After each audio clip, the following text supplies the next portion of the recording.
All right, well, I'm glad you guys are all here tonight, this morning. We got a great day planned for the day, starting with right now, and with Mike kicking us off. And I can tell you that as the day goes on, it's going to heat up a little bit, and it's going to get to be a lot of fun later on. And there's also going to be a live scene by the Lennox Avengers. I can't wait for you guys to meet them. They'll be here later on. You can see the first shield of the Captain America, and then the battered, war-driven shield of Captain America. So it's kind of fun, a lot of fun stuff. And before, I want to make sure we also say thanks to Dwayne LeBlanc from Dave Drake Camp, for this amazing podium. Anybody seen like that? It's amazing. That's just awesome. I tell you all should have one of those. Just fantastic job. We have a lot packed for you guys today, so I'm going to make sure that we stay on time and I get rolling with that. Marty's going to bring me up in a second, I know. So we're going to talk about 5 different books. We're going to overview 5. So what I'm going to ask you guys to do right now, if you wouldn't mind, is grab your paper and pen and write. I'm going to give you, I put stuff on the slide because my handwriting is so poorly and my spelling is a mechanic. So hopefully it'll be better on the screen. But I'd like you guys to write down these points because as we get to the end of it, I'm going to ask you some specific questions based on what we're talking about, okay?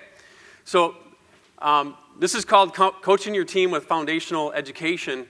And there's 5 books that I'm going to use in this talk. I'm going to finish with one book called Mentoring Matters. But here are the books, and I think they're extremely important. So leadership, and all these books are back here on the tool table. So they're out here for you guys. Now, what do is we buy them as a district. We pay for tax and shipping coming in, and we sell them to you for the cover on the price. So it's not like we're making up a bunch of stuff here. But here's what I would like to see from Lennox, Wisconsin district when we compete with other districts around the country. That we have the best group of educated dealers to deliver the best experience, okay? So those are the 5 books we're going to talk about. Let's see. Am I going the right way? Getting used to it. Did you turn it off there, Mike? No. There we go. Okay. So the first thing is leadership. And leadership is written by Orrin Woodward and Oliver DeMille. And this is a great book that talks about 5 different laws of decline. Now, how did they find these laws of decline? They studied history. They studied the Romans, and they discovered all these different cultures of how they rose to rule the world and how they declined and fell and lost it. Okay? Does anybody see America there today? Possibly? I mean, it's really scary when you think about it. When as I point out these 5 laws of decline, you're going to see some stuff you're going to mirror with our economy and the way our country is moving right now. How many people think that have heard people say that I deserve it, or I'm supposed to get that handed to me, or you know what, I put in 15 minutes extra, and a doggone it, I should be charged overtime for that. I mean, the thinking is different, right? The thinking has changed. It's like I deserve something. So the first of the 5 laws of decline is Sturgeon's Law. You guys have probably heard Sturgeon's Law a lot. It's a common name. It's a 90-10 rule. It says that, out of 100% of something, 90% is just crud. And only 10% is really factual or true or good, right? And so if you look at your force, your team, and it's scary because you can almost say like 90% maybe is not quite there, but 10% kind of stand out. 10% kind of stand out for your team. And you can probably look through your team in your minds right now and see some of that. So what's the next law? Next law is called Bastiat's Law. And Bastiat's Law is really simple. It's people will take the easy way out. Now think about our country. Over time, over the last 100 years, we've been preparing ourselves, our families, for generations for possibly the easy way out. Now I'm not saying any of us in this room, because I know all of you dudes and ladies. And I know how you guys raise your families. I talk to you guys about your family. I talk to you guys about what's going on in your lives. And I know that you guys are not in this area. But it's important for us to recognize it, especially what we're going to talk about today. Gresham's Law. Gresham's Law, to me, is probably one of the most crazy of the laws that these guys found. Now, okay, so I'll go back. Sturgeon, Bastiat's are from the 15th century. Gresham's from the 17th century. I mean, these guys were out there a long, long time ago, and they were studying history back then. But Gresham's Law is so interesting. It's like the bad brings more bad, and it pushes out the good. Here's what I mean by that. Have you ever seen in your companies that somebody came in, you thought they were a pretty good worker possibly, they kind of get entrenched, you bring them a part of your family, and all of a sudden, all of a sudden something changes. And all of a sudden, there's kind of like some bad mojo going on. And pretty soon that one person, and everybody else was fine, all of a sudden there's 2 people with that.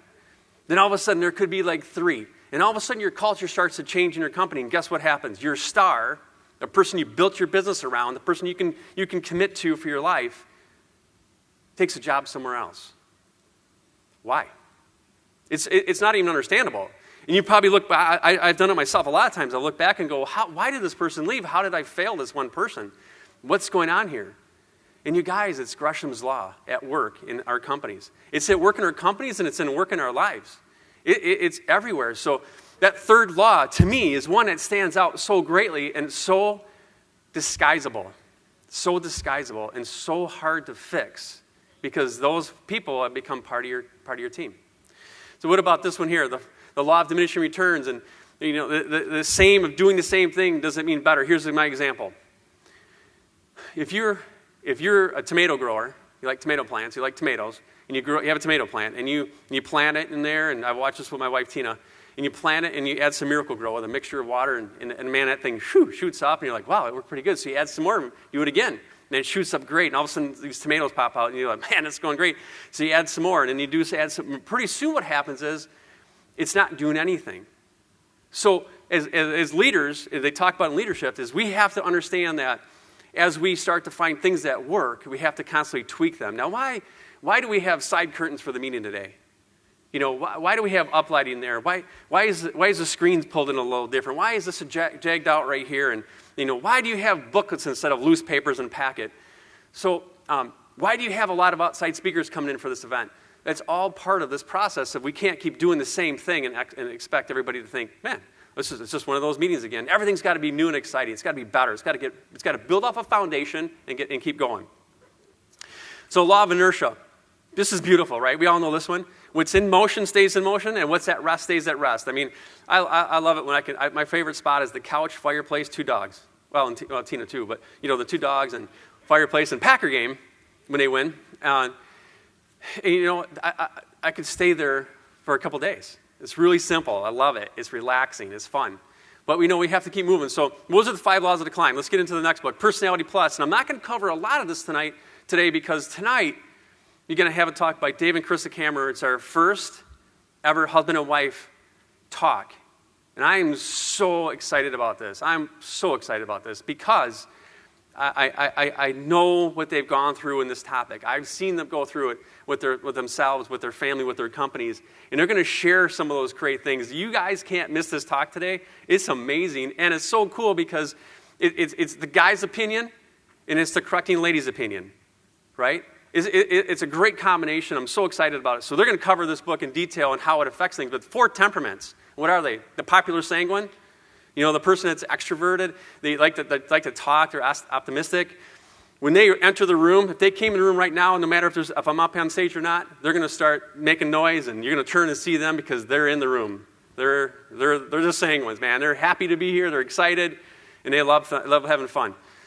How about the perfect melancholy? These are the people that are like your engineers and your accountants and your detail-focused people, your administrators, and now, a lot of times, there's a lot of things going on in there, and I'm not going to cover everything that they're going to cover, but, they're pessimistic. They see things a little differently. There's some negativity going on in their thoughts because they're so detail-focused. So here's an example. I remember we just had a DAC meeting up in Door County. We went fishing. We had charter boats take us out fishing, and it was interesting because I know when that message went out, it wasn't like, whoo-hoo, that's all right. Because some people were like, whoo, but other people were like, oh, man, you'll see, I don't know if I have the right clothes for that. Do I need a fishing pole? What kind of lures do they have? Is it going to rain? How cold is it going to be? Oh, man, do I need a hat? And frustrated, right? Because the melancholies want to know all the detail. Well, how about this one, the powerful cleric? Powerful cleric is, extroverted, the doer, the optimistic. The cleric is never wrong, right? The cleric's never wrong. And that's myself, and it's been a tough one to work with. Peaceful phlegmatic, that's the introverted. They don't want to hurt anybody's feelings. They're going to go along with the flow. You can kind of get them to do anything with you, and they're a lot of fun because they just want to be there. They want to make you happy. So those are the four temperaments, and we're going to connect these all together. And you can see them here on the chart. So it's task-based versus people-based, introverted and extroverted. And Dave and Chris are going to cover that in great detail tonight, so I'm going to move on. Launching a Leadership Revolution is the third book, and it's 5 levels of leadership. And I've said this before. This is my all-time favorite book. I think it's a really easy read, but it's something you can study and build a foundation on. And right now, we every other bi-weekly, we have a group of dealers that we discuss an audio and a chapter of a book. And this is right now the book that we're covering.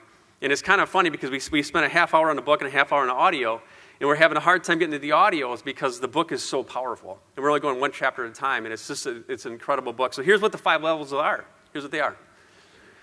They are learning, making a decision to learn. So how many people have heard, I read when I was in high school, I'm done reading. I don't need to read anymore. Or, why would I have to change at all? I'm happy where I'm at.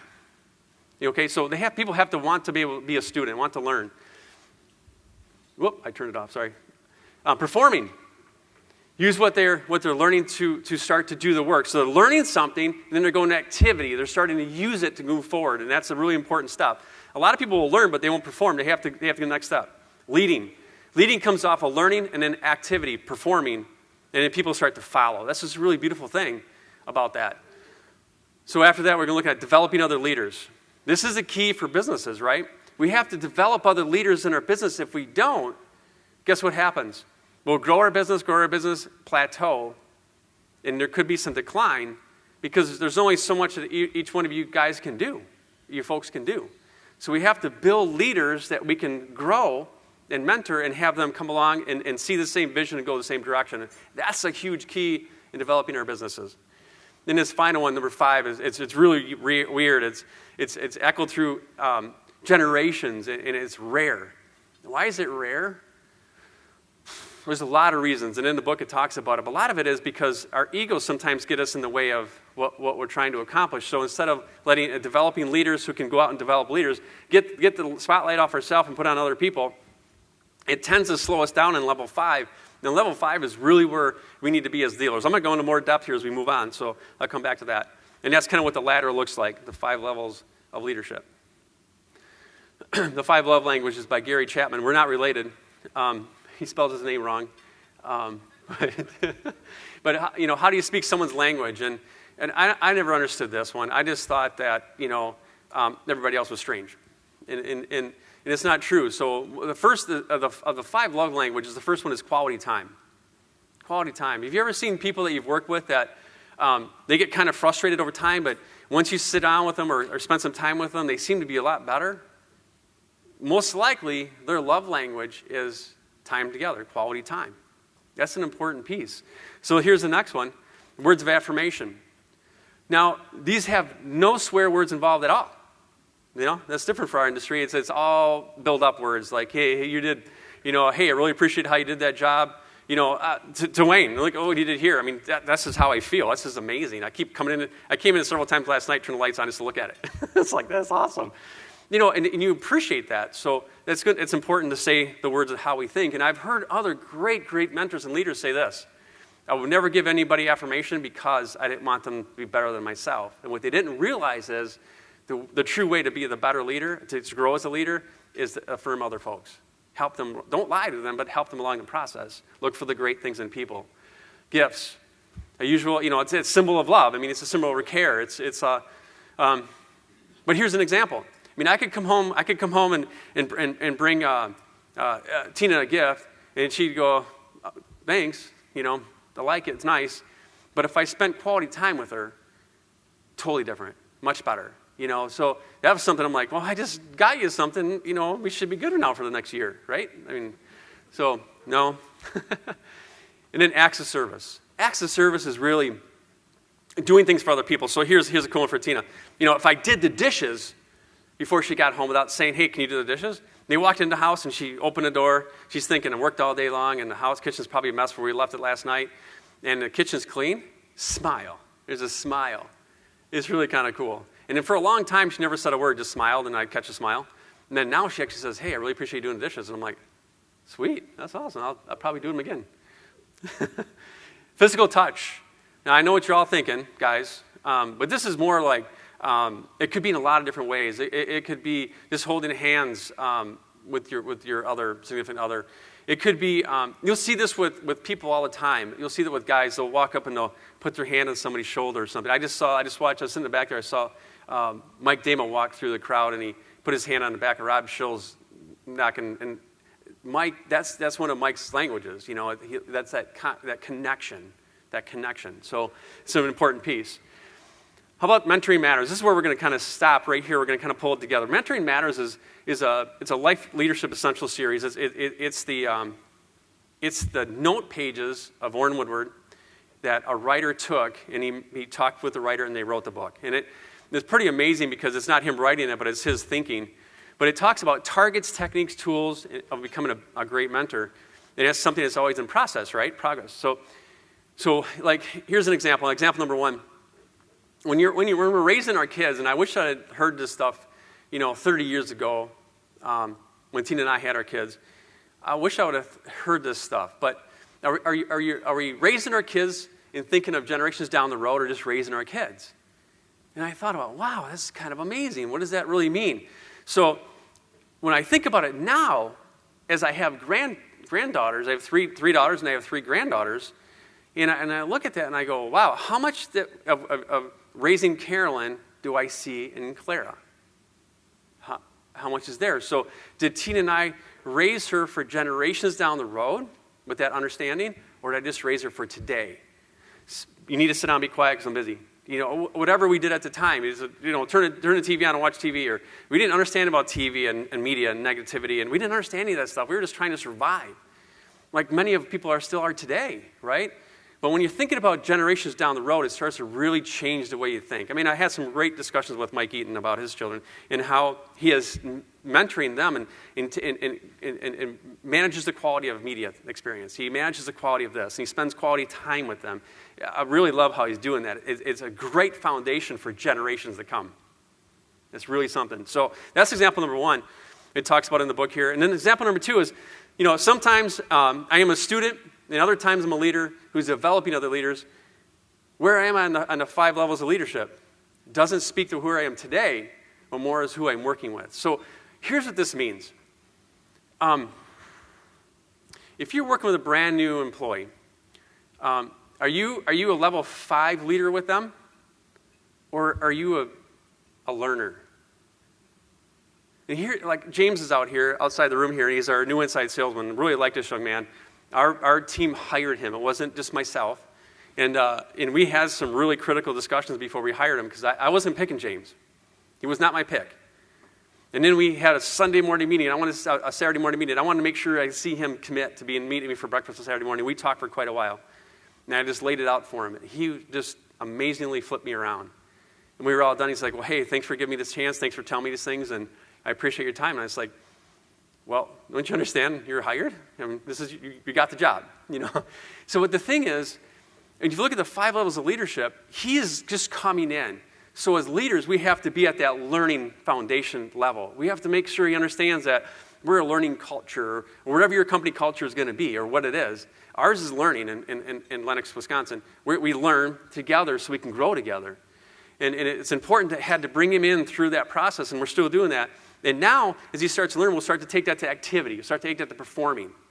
So he can start to climb that ladder. Because we need him to. We need him to be a great, strong leader for all of us. So that's important. So that's example number 2. I hope that makes some sense. And number 3 is we're going to spend some time. And number 3 is this. An employee issue. All right?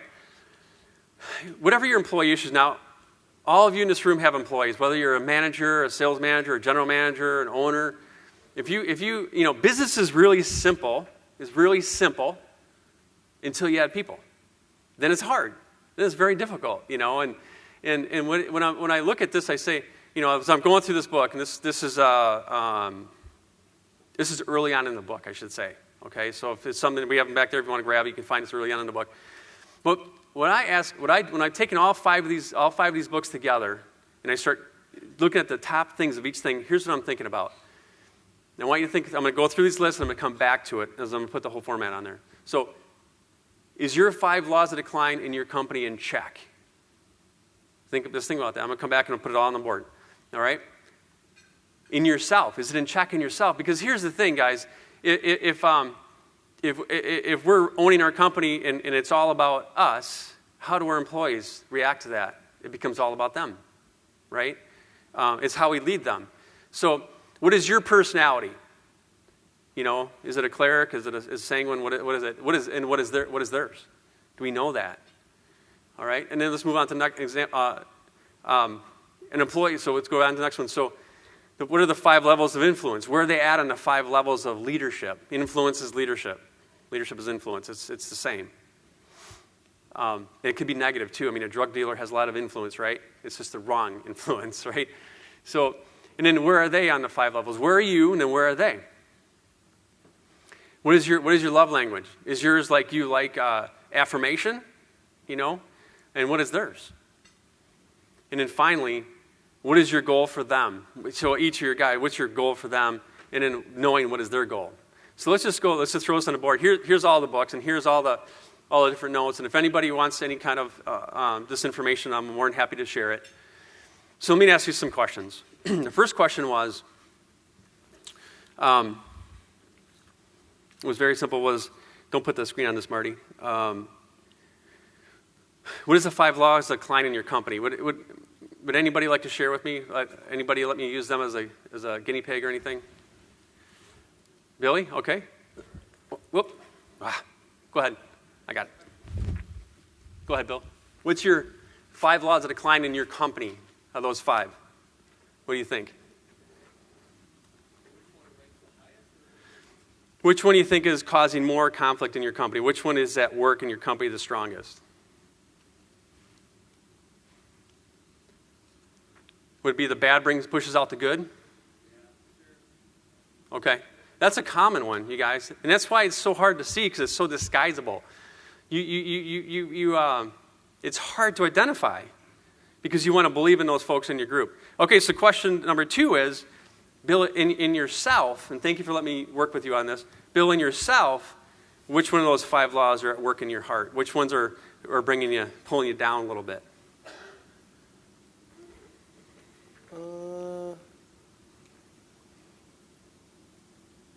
More of the same is not better. Okay, that's interesting. That's good. So what Bill is saying is that he's probably looking at Gresham's law. The bad pushes out the good in company, and then Bill is saying that I'm trying to do more of the same to have better results. Okay, can we all follow with that so far? All right. So the next question I had on here was, what is your personality? So look at the 4 temperaments. Is your personality the strength, the highest one? Is it a sanguine, popular, outgoing, a melancholy, detail focused? Is it a powerful cleric? Is my way or the highway? Or is it a peaceful phlegmatic that anybody can walk over? Powerful cleric. Yes. Okay. So powerful, I agree with that one. Ding, ding, ding. When you're thinking about in your company, and when I ask you what's going on in your company, you probably had a couple of people's images come to your mind. What do you think just pick one person, what do you think their temperament is that you're trying to work with? The extrovert. The extrovert? So it would be more of, I'm sorry? The optimist. The optimist. So it's going to be either the sanguine or it's going to be another cleric, right? So the sanguine, popular, outgoing, happy? Or is it the one that's mashing with you the same personality skills? Not the same personality skills. Okay. So we're probably looking at more like the introverted melancholy, I'm thinking? Sure. Okay. That's the detail focus. This is the detail thinking negative. I think I know where you're going here. Okay. So the next question we had in there was C, was what are the 5 levels of influence? So in yourself, if you look over here at 5 levels of leadership, learning, performing, leading, developing other leaders, develop leaders, where do you think you feel yourself is at? Performing. Performing? Okay, and then what about the person in your mind we're speaking about right now? Learning and leading combination. Okay, good. That's very good. Okay, so let's move into the next question would be what is your love language? What is your number 1 area that you really like? What's your love language? Number 1, first one.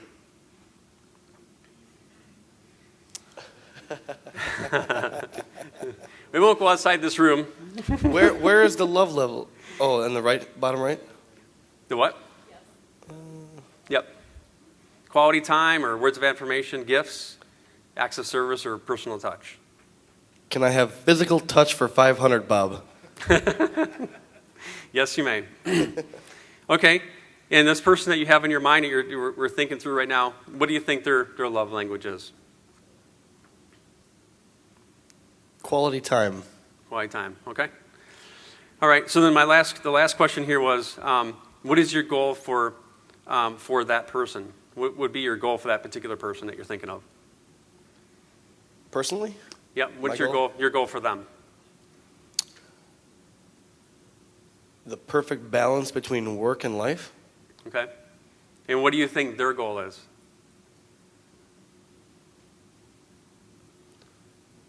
Success for everyone in the company.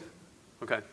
Very good. And that's really some really common stuff. Because what I wrote down, and I'm going to go back here real quick, but I've got a couple minutes left here, is what I wrote down was Gresham's Law and Bastiat's Law. Bastiat's, take the easy way out. And Bill said it was more of the diminishing returns.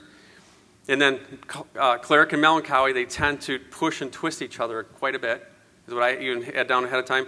Developing leaders and performing. And then words of affirmation, quality time. Bill said personal touch. I just picked out a person. I was thinking of all companies, lead the service department, and their goal is to own their own company. So when you put all these things together and you're working with your team, it's important to kind of think through these. These are the key items of these books. These are really the key foundational items of these books. And if we can study those groups and add those together when you're working with your team or yourself, it's going to give you the opportunity to really look at what's missing. And here's what I mean by that. Sometimes it's really difficult to just stop and not say anything. It's really easy to get into the battle. It's really easy to give your 2 cents quickly. And the more I'm learning, the more I understand that it's hard to do that. I'm a cleric. It's hard for me to do that. It's hard for me to let go. It's hard for me to not give my opinion. And the more we can listen and learn and add to it and look through these resources here, we can really start to help people learn how to get what they want out of their life. Because if they get what they want, you're going to get what you want. Zig Ziglar said it a long time ago. He said that's how it works. So I'm going to leave you with a quote it's on page 107 in this book. And I think it's really important that I just share this piece with you. And it's just it's on page 107.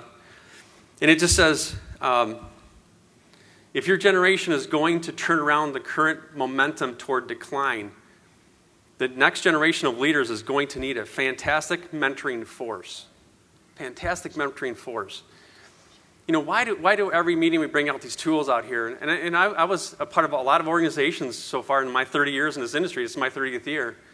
And I've never had an organization bring tools like this in that room back there. They're not screwdrivers or electric drills or power drills, battery power drills. They're free, this right here. When you think about it, from here down, we're the same. From here up, it's knowledge. It's how do we use that knowledge to go forward to move our businesses and how to move our future. So it's important, if you think about it, if you look at our country, what's changed in our country, it's 100 years or so of teaching a certain pattern.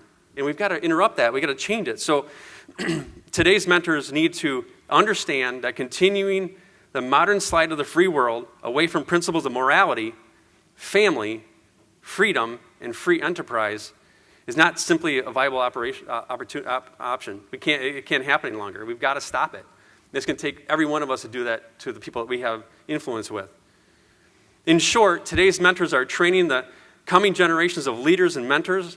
At a time like this, now more than ever, the world needs dedicated leaders who will settle for nothing less than excellence.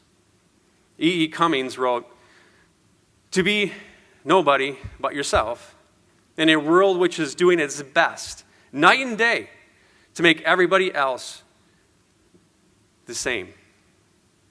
You think about this. Everything we're seeing, it's like, if you're not wearing the coolest shoes or the right clothes, or you're not doing the right things, or going out to the right place, or eating the right food, or there's so many media pieces out there that are saying that we want everybody to be the same. And what is that? This room right here is filled with entrepreneurs, self-motivated people that are independent thinkers, that are here because they want to build a better future, better freedom, and they want to be able to have. I don't think any one of you have come into business because of the fact that you came into business so you can work the rest of your lives as hard as you can and never have a day off. No, you probably came into business so you can have generations of freedom and the future and give things to your family because you've earned it. But that's going to take a different style of leading than it did 5, 10, and even 20 years ago. Much different. And here's the last paragraph here. This means to fight the hardest battle we've ever had to fight, which means human beings can fight and never stop fighting. The implication of this statement is swimming against the cultural current of decline is necessary and rewarding. Great mentors must train others to be great mentors. It is the only thing that you will see to save society in a decline. It's the only thing that's going to save it. And always keep the reality of this battle in mind. This is a vital technique of effective mentoring in the modern world.